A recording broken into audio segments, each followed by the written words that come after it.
As we look deeper into the universe and expand our knowledge of its motion, we've come to realize that single suns are more the exception than the rule.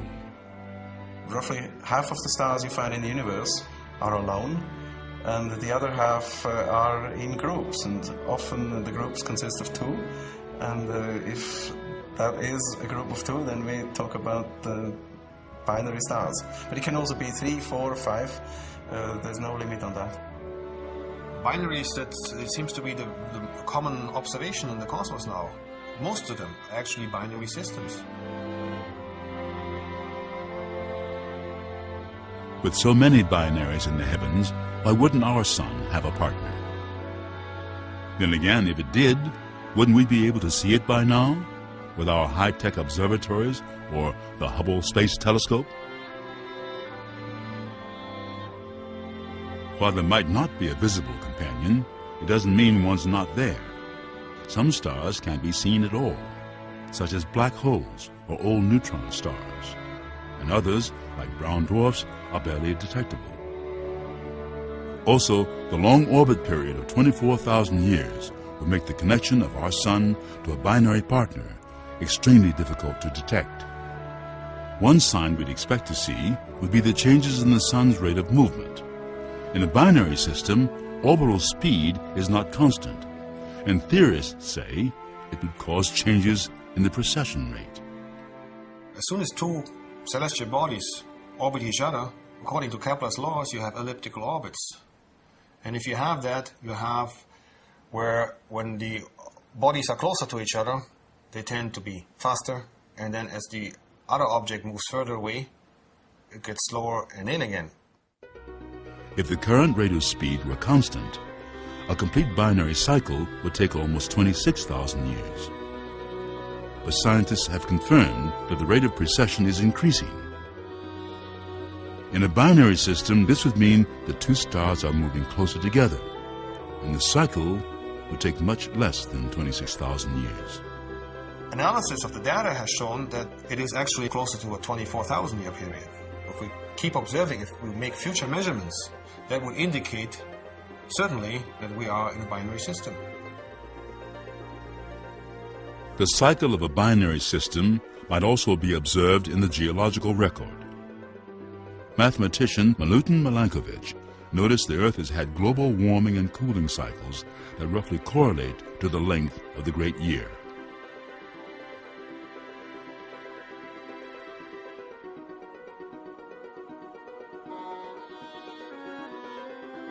Just as the binary model answers questions of the past, it could also be applied to solve scientific questions of the present. For example, at the edge of our solar system is a field of asteroids known as the Kuiper Belt. In 2001, a team of scientists from the University of Michigan made a startling discovery. The asteroids appear to end very abruptly. A sheer edge like this would be expected in a binary system.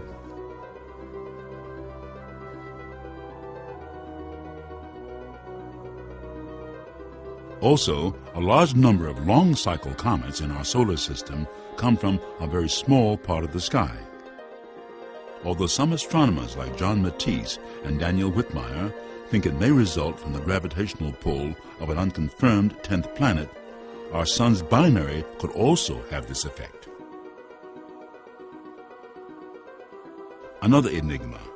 All celestial bodies have angular momentum, a force that corresponds to their mass and motion. Yet in our solar system, angular momentum is unevenly distributed. The sun has 99.9% of the total mass, but only 1% of the total angular momentum. If we acknowledge that our sun is curving through space in a 24,000-year binary orbit, we find the sun's angular momentum was there all the time, but primarily in its orbital motion, not just in its spin.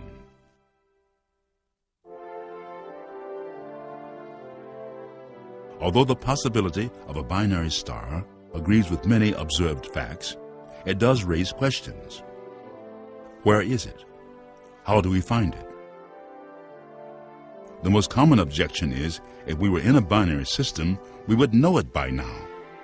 But we may be looking for something that is very far away and very hard to see. One of the stars might have evolved enough so that it has died and has become a white dwarf and then lost a lot of its heat and became faint as well. Or it might have been a wannabe star who just was born as a brown dwarf and never became a real star and is too dark for this. But if it's sufficiently far away and sufficiently faint, then it would just sit there and maybe orbit the sun within a few thousand years. Who knows? I cannot have any positive opinion about this, but I would not rule it out. Perhaps we've already seen our sun's binary companion, but clinging to old theories kept us from realizing it. If so, it would not be the first time that new knowledge was met with resistance. An Earth-centered solar system was undeniable fact until Copernicus realized that another reference frame was at work. The Earth itself was moving. And Einstein denied the existence of black holes, even though his theories predicted them. People also believed in the flat Earth, and it kept for long periods of time. It's just it's a thought that is embedded, so deeply embedded, that we just don't see the other world. That we do not see an alternative. That we might see a phenomena, but we don't see the reality of it. It may be that still another reference frame is at work. The solar system could be curving, producing the change in orientation we call precession, and just maybe ushering us into a higher age. And so we continue our quest for the truth, using new technologies to see much fainter and more distant objects in space. Astronomers at the University of Hawaii have now detected a very faint brown dwarf companion to a nearby star. And recently, scientists detected a Kuiper Belt object more than half the diameter of Pluto. It is likely we're just at the beginning of a string of such discoveries. If it can be proven that our sun is indeed in a binary system, that would certainly shed some new light on the knowledge and wisdom that ancient civilization had. They understand the rules and the laws by which we human beings are here on Earth, and they understand that we're here for a particular purpose. We're not accidental glitches in a meaningless universe. I think the proof will come. We just haven't got to the point where we're able to figure it out yet. New discoveries in astronomy and archaeology are adding more and more to our understanding of the true depth of our own history. If we continue these pursuits, perhaps we will prove the link between binary motion, precession, and man's place in the great year. There's going to be changes that are coming that are going to be mind-boggling to humanity.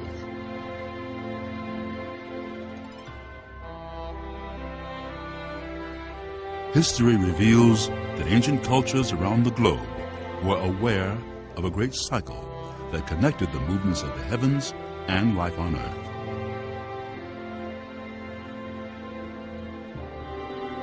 The great year tracked not only time, but perhaps we will find the very rise and fall of civilization itself.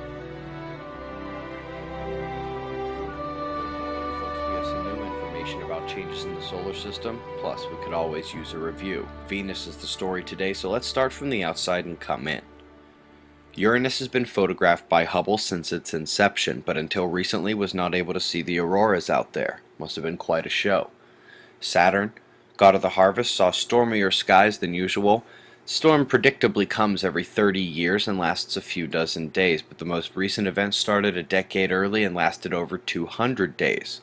NASA's observations also indicate Saturn's rotation is slowing.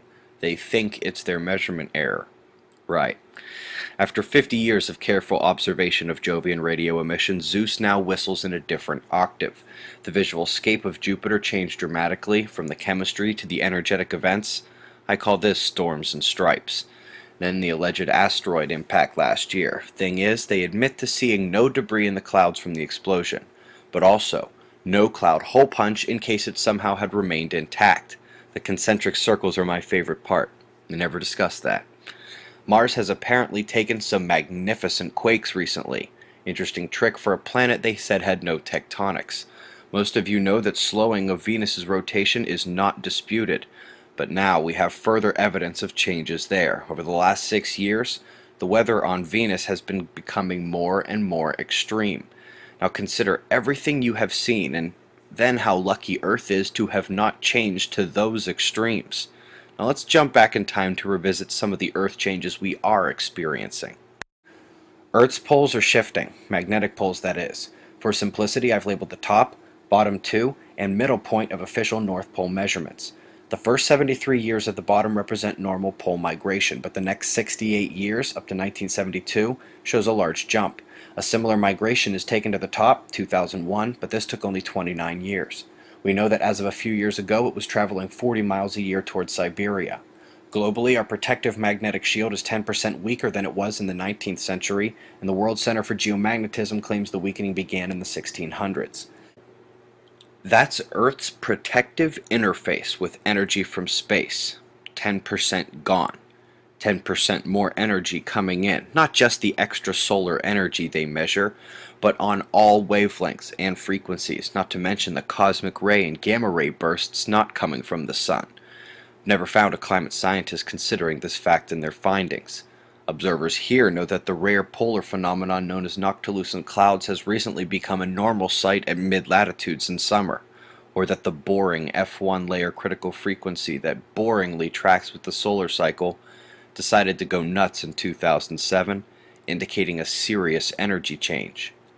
As regular observers know, heat records are no joke. They're here, but precipitation trumps them all. Cold is at the heels of heat and is actually winning the race in the United States in 2013, and might want to ask Europe and India about the end of 2011. Compounding the weather changes is a collapsing atmosphere. NASA's confusion about the drop confuses me. They explain that solar flares expand our atmosphere and that the lack of flares during solar minimum makes it collapse. They claim this recent drop was too large and must be due to global warming. Meanwhile, they'd spent the last few years gawking at how long the solar minimum was lasting and how record low it had gone. The factor that they claim collapses the atmosphere was major in 2 ways, according to NASA, and both these videos explain it well and show their sources. Since the corona hole anomalies in 2007, we have had fewer sunspots, even as we are supposed to be getting into solar maximum, and less Earth-directed flaring from those spots, not meeting their magnetic classification, and almost every major flare has been on the limb, CMEs favoring the backside as well. So why is the sun lacking in power? Where's the sun's energy? I might submit there's evidence to suggest we should hypothesize a general energy shift to the planets. What you are seeing is while the planets have been acting up, the strength of the sun's polar fields is fading. What you are seeing is not a plot of sunspots, and it is not a plot of flaring strength, but a slow, steady decline of solar magnetism over decades. You know what happens when magnetic fields of the sun are absent. We get coronal holes, Alphen waves, and better energy transfer from the sun to the planets, at least according to NASA. Let me remind you that humans have once before witnessed such a sunspot shyness towards Earth that occurred during the Maunder minimum, the greatest observed solar shutdown. Earth's shield is fading. The entire system is on the fritz. No climate scientist seems to care. And again, if they make you think it's your fault, it's a lot easier to usher in Agenda 21 now, isn't it? I'll open that can of worms later. Eyes open.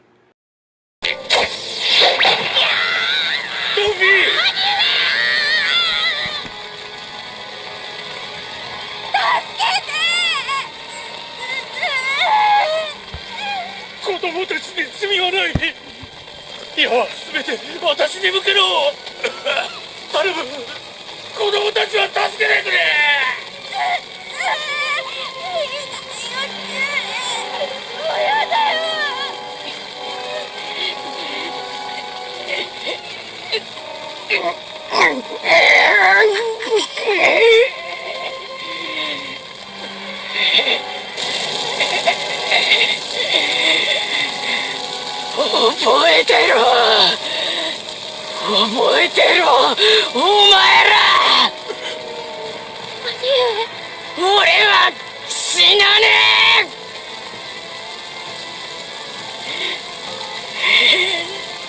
何をされても生き延びてお前らをお前らを一人残らず殺しに行くからね。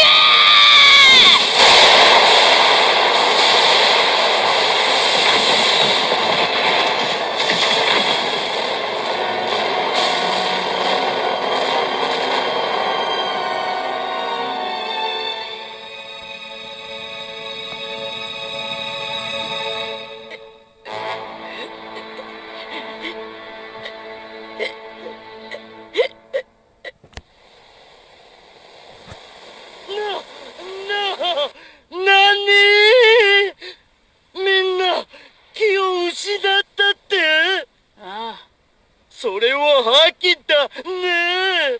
覇気？しかも覇王色の覇気だねえ。それは王の資質を持つ証。ドフラミンゴ、お前は天に選ばれた男なんだ。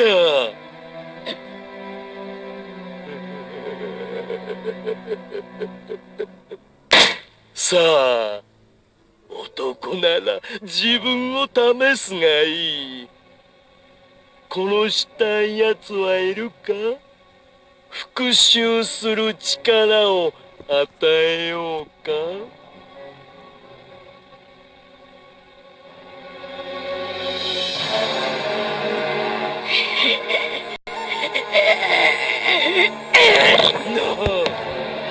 殺したいやつ山ほどい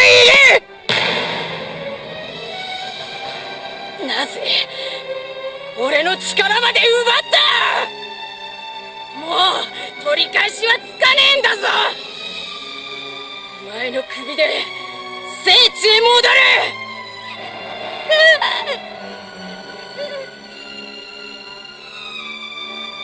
ドフラミンゴ、ロシなんて私が父親でごめんな。